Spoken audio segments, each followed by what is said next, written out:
Hi. Ngasi ay video khara yengzai manung khutna haiba impact news ki discussion hour do ay yengzai aduda khoi tangkhun macha ama haiba tare moi naga kacha naga amana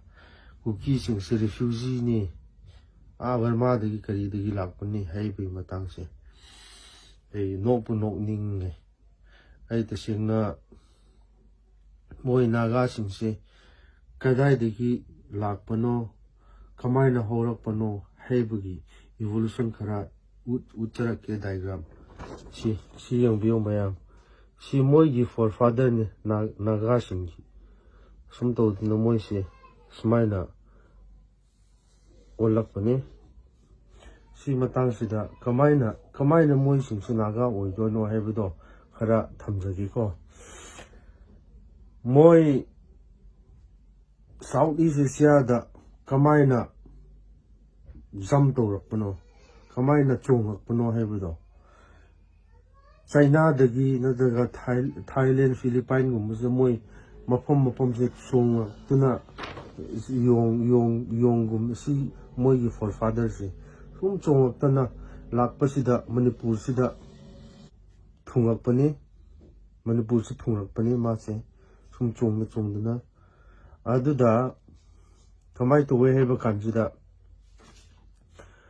moi British singna record kamai to bra heba kanjida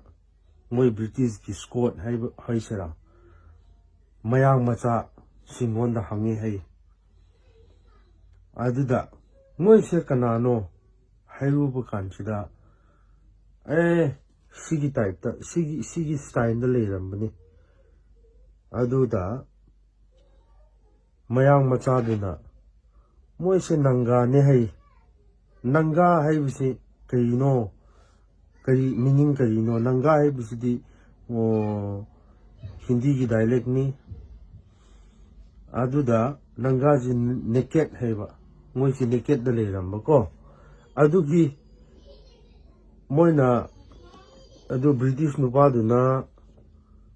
nanga NANGA haibasi mayai da leba N se kakthatlaga haibadi naked mi haibado nungai ta haiba tare ko aduna N se kakthatlaga naga haina record to bini ko si matang sida noi library gumba nataga historian gumba scholar gumba tanaba kaisu darkar tade adubu ahal laman sing hangbiba yagani ai asi thamjaninge adui mathakta kuki singa mitei sing se kamaina moi gi relationship se lebra haibu kansida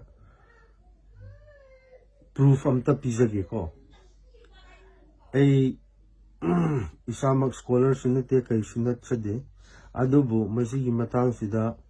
ai ipa gi mapa haiba tare gi ipu sina story kaya orally da yam khangame mangonda tamba hai tare ko aduna kamai to bra haiba kansida kamai na kuki ga mete se Maharaja gi matam oyo kari matam oyo moi su kuina dum leiminarpani kamaina proof pisara amana nete machana moi gi scholars in history gumba phakto akansida kuki ichin naw sing thajadaba gumba natraga kuki singna moi gi history se phakto pakanda nete macha sing thajadaba gumba lei adu kamaina proof pisara haiba kansida loan se dialect se loan sida manaba mayam male masina takpadi moi se century kaya mamang sida moi leminara pani haibisi proof to example kuki gi dialect ta si sam se sam dum ko adu mete du sam ko aduga si mitsu chap mane meite ga kuki ga chap mane aduga khot su mane aduga napa na kowe haiba adu su chap mane aduga ima mitilonda ima haibudo kuki maronda hema nataga henu haibu misu yawe ko ado hema haibu su yawe aduna takpadi ko sina strong evidence sina khwaidagi strong evidence ni haibu si ai ngasi se explain tawjabni moi naga singge hero aina ngasai haiba dialect khara kuki ga meite ga dialect mane haiba singdo moi naga gi ta kamai tobra ima gumba nadaga sam gumba khot gumba meat gumba se moi gi lon da ki ko we chung tong kang torakani ko aduna takpadi moi se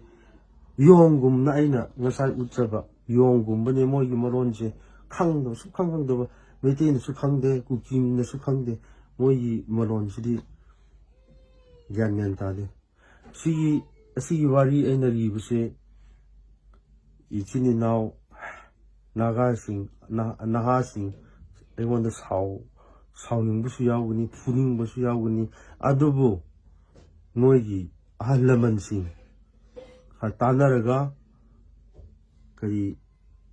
tanaraga adum khangjinba yagani haibudu ai ngasi thamjage ngasi oinadi bye